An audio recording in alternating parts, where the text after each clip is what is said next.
Hi, I'm Mike. And I'm Fran.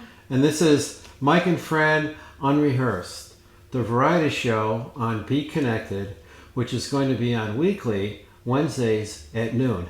Now, on our show, we're going to talk about love, life, happiness, and our favorite, current events. Now, Mom and I had a radio show for about 12 months. It was a year. It was about a year. And the last time we did it, I think, was last October. So it's been about a year since we did a show. 12:30 at noon for half an hour. That's right. We had about 150,000 subscribers to our show. And it was broadcast on 216 The Net, a local internet radio channel out of Wakanda, Illinois. And we had all kind of fun. But now we're stepping it up with video. And our podcast is called Mike and Fran Unrehearsed. And we're so happy to be here. Right, Mom? Yep, I'm supposed to smile. Go ahead. Okay, Mom. So, let's give them a little bit of history. So, Mom, you were born in Eugene, Oregon in 1927, right? And you were the oldest out of 6. So, could you talk a little bit about that? You know, what did you do when you grew up? You lived on a farm, right? I lived on a 500-acre farm and lived for the first 13 years of my life. We lived in a double garage. My parents were building a big house, and the Depression came 1927, and they couldn't finish it, so we lived in the garage till I was going 13. We were moving on Pearl Harbor Day, December the 7th. Wow. When Pearl Harbor was bombed, is when we moved into a regular house with indoor plumbing and electricity. So that was a big deal. Which we didn't have before. That was a big deal, right? Yeah. No, but it was lovely. Yeah. I mean, one of my sisters looks back on it as horrid. I look on it as a tremendous experience. It was very difficult for my mother with all the kids. And we had to sleep, my sister and I, on a little couch you unfolded. And all our clothes were in one little suitcase underneath it. Wow. So we didn't have a lot of clothes to wear. But it was neat. We had a bath on Saturday night and a big round galvanized tub put on chairs. Really? And then when we got a square tub, we were hysterical. That was like the Taj. We had all this room in there. And you had 6 kids in there? No, she only had 4. Okay. 4. Okay. The other 2 were born after we moved into the bus house. Which was a house with 4 bedrooms, electricity, indoor plumbing, all of that. Now we've been going on trips back to Oregon from Chicago as kids, but we most of the time went to New Jersey, went to the Jersey Shore, because my father is Italian. So here's Mom in Oregon, and here's Dad in New Jersey, and here we are in Chicago. So Chicago is what we call home. I wanted to say I grew up on a farm, which I think is probably one of the greatest experiences in the world. My father was like, excuse me, Johnny Appleseed. He was planting all the orchards.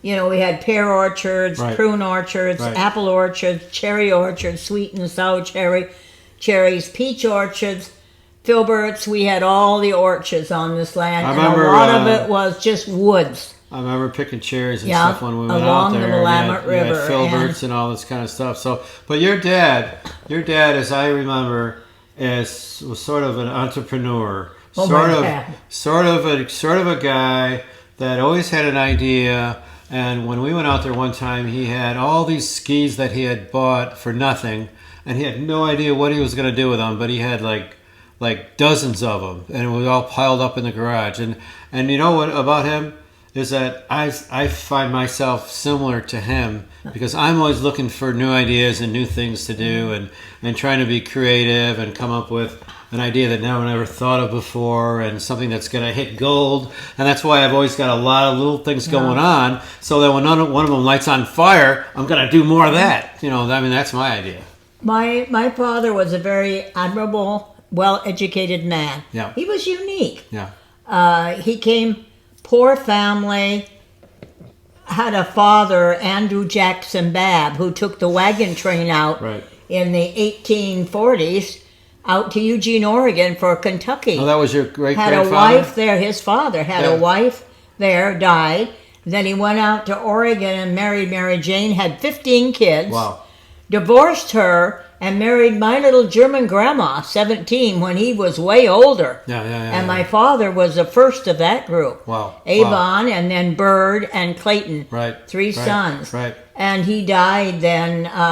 But he was an interesting man. But Took the your wagon train out, went after the Now Indians. this was your grandfather. My grandfather. That was on the Oregon Trail Yes, and and went I out had there one grandfather in all 1800s. that time. Yeah. Right. And right. was one of the first teachers, lawyers in the Well, valley. let's talk about a couple things. So your dad wanted you to be a teacher, right? Mm-hmm. And you did not want to be a teacher. No, I did not. Because your grandmother taught in a one-room in schoolhouse. Eastern Oregon, correct. Right? And my grandfather, Andrew Jackson Babb, was a teacher professor. Now your dad always wanted you to be a teacher. Yes, he did. And you had no inkling to be a teacher whatsoever at that time. No, I was going to be the world's biggest designer. Oh, okay. I was an Allied Arts and Architecture major. So Mom went to University of Oregon. She's an Oregon duck. Quack, quack. Right? And I think you got a little duck here somewhere. He's right over there. There he is. That's my ducky. One of my grandsons got that for me. My little Oregon duck. Yep. All right. So she's got a lot of things with University of Oregon on it. Yeah. Anyway, once Mom got married and had 5 kids, she wound up having to go back to get her degree to teach because we weren't cutting it with my dad's salary. Now my dad, let's talk about Dad for a second. He went to night school and he learned how to be a film editor. And this was in the 1950s, like I think about 55 or something like that. He was in New York City, and then he came out here to Chicago. And I remember looking at a CBS. letter that his buddy wrote him that said, Jesse Pape. Jimmy, they're hiring editors in Chicago. Jesse Pape. We got to go to Chicago. Yep. And he did. Yep. And he got a job at Channel 2, CBS News, and he's been a film editor there for, 25, 30 years. Till he wound became ill and died. Wound up getting colon cancer in 80. Died in 84 and died in his 50s, late 50s. Now, in those days, they didn't get colonoscopies. But guess what? I got a few. Well, yeah, because we have the history in the family. And it's the easiest thing to take care of. So I encourage you guys out there, get one. If you're in the 40s or 50s, just get it. And don't worry about the stuff you have to drink and the preparation. It's worth it. Believe me, it's worth it. Getting back to my father quickly. Yeah. In 1917, in the First World War, he joined and went and joined the Canadian force in Toronto. Right. And went over to Europe and became one of the first members of the first Aero Squadron the United States ever had. That's pretty cool. After we went into the war. Yeah. And he went to the University of Nancy after he was through with the war there for a while. Wow. After he graduated from the University of Oregon. That's great. And So very interesting man. So he was a professional baseball player? Yeah, he played professional baseball in Paris to make money after he got out of the service there. I have a picture of him in front of the Arc de Triomphe, or one of them out in there. In his baseball uniform. Which is pretty cool. Too, yes. And he was a pilot. And we got one in front of the plane. Those bi-wing planes. He was a pilot and then a gunner. Yeah, he was a hell of a guy. Some letters from there. Now, he lived into his 90s, and so did Mom's mom. And Mom is, could I tell him how old you are, Mom? Is that okay? Oh, I'm 95. I'm proud of it. It's not old. It's just a number. Here, let's get rid of this thing for now. To celebrate our first show on Be Connected, I made you some popcorn. Well, here we go. Oh, good. I love popcorn. All right, and he puts little goodies in here. I do. Like some nuts once in a while. Why not? And I pick out all the nuts. Okay, that's good. Okay. Fantastic. Okay, so I want you guys to tune in on Wednesdays at noon for Mike and Fran Unrehearsed. And like I said, it's about love, life, happiness, and the local news on what's going on in all of our lives. Maybe by then I'll have my bridge in to fix the tooth fixed there. Came out about a couple of months ago, and I'm getting them fixed in front. Well, just put a piece of popcorn over there. Yeah, I'll do that. Yeah. I'll do that. I want you to remember to tune in to Mike and Fran Unrehearsed and listen to more stories like that from Mom, because you know what?